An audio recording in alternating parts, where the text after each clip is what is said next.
दोस्तों आप लोग जो है टाइम पर लोन ईएमआई पेड करते हो और अपने लोन को आप क्लोज भी करवा देते हो, कोई भी गलती भी नहीं करते हो। जो कंपनी और बैंक का पैसा रहता है आप उसे टाइमली देते रहते हो, फिर भी आपके अकाउंट से लोन क्लोज हो जाने के बाद पैसे कटते रहते हैं। ईसीएस बाउंसिंग चार्ज के नाम पे, प्रोसेसिंग फीस के नाम पे, जीएसटी के नाम पे तरह तरह के चार्जेस आपके अकाउंट से काटे जाते हैं लोन क्लोज हो जाने के बाद। अगर दोस्तों आपके साथ ऐसा होता है तो आपको क्या करना चाहिए, चलिए आज हम आपको इस वीडियो में पूरी जानकारी बताने वाले हैं। तो चलिए शुरू करते हैं। दोस्तों आप लोग अक्सर home loan, bike loan, car loan, personal loan, credit card आप लोग ऑटो डेबिट करवा देते हो अपने अकाउंट से, और दोस्तों आप टाइमली लोन में पेड करते हो। लोन क्लोज हो जाने के बाद भी पैसा आपके अकाउंट से कटने लगते हैं। आप लोग टेंशन में आ जाते हो, आप लोग बैंक में कंप्लेन करते हो तो बैंक वाले बोलते हैं ये पैसा हम नहीं काट रहे हैं, ये पैसा आपका जिसने जहां से आप लोन करवाए थे पैसा वहां से कट रहा है, ईसीएस हिट हो रहा है। तरह तरह की बातें बैंक वाले बोलते हैं। और अगर आप ईसीएस को क्लोज करने की बात करते हो तो बैंक वाले करते भी नहीं है। आप लोग परेशान रहते हो और टेंशन लेके पड़े रहते हो कि मैं करूं तो करूं क्या। दोस्तों मान लो अगर ऐसा कुछ होता है, आपने टाइम पर बिल पेमेंट किया है, टाइम पर लोन पेड किया है, आपका लोन क्लोज हो गया है, अगर आपके पास एनओसी रिसीव हो गया है तो आपको क्या करना पड़ेगा। अगर बैंक में जाना है, बैंक में जाने के बाद अगर जिस कंपनी से आपका लोन था अगर वो कंपनी ने आपको एनओसी भेज दिया है तो बैंक को आपको एनओसी दिखाना है कि मैंने टाइम पर बिल पेड किया है, एनओसी देखिए और आप मेरे ईसीएस को क्लोज कर दीजिए, कैंसिल कर दीजिए।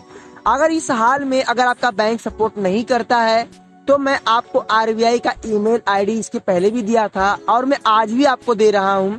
आप इस ईमेल आईडी पर आप जो है एनओसी के साथ, लोन अकाउंट नंबर के साथ, मोबाइल नंबर के साथ आप आरबीआई को ईमेल कर दो।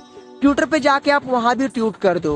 मैं आपको इतना विश्वास दिलाता हूं कि 100% आपका सपोर्ट होगा और पूरा आपका जो प्रॉब्लम है इसे सॉल्व भी किया जाएगा।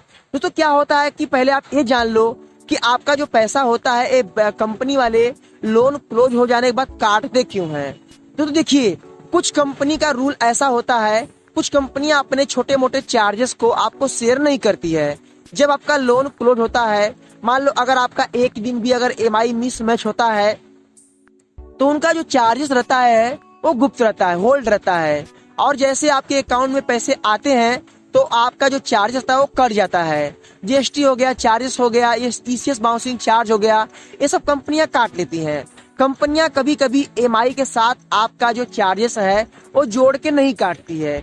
रीजन क्या है कि उनको वहां पे शेड्यूल करना पड़ता है, स्टेटमेंट दिखाना पड़ता है और उनको पूरा रिपोर्ट बना के आगे भी फॉरवर्ड करना पड़ता है कि इतना पैसा, इतना लोन और इतना हमारा इनकम हुआ। ये सब चीज सारी चीज ब्यौरा देना पड़ता है।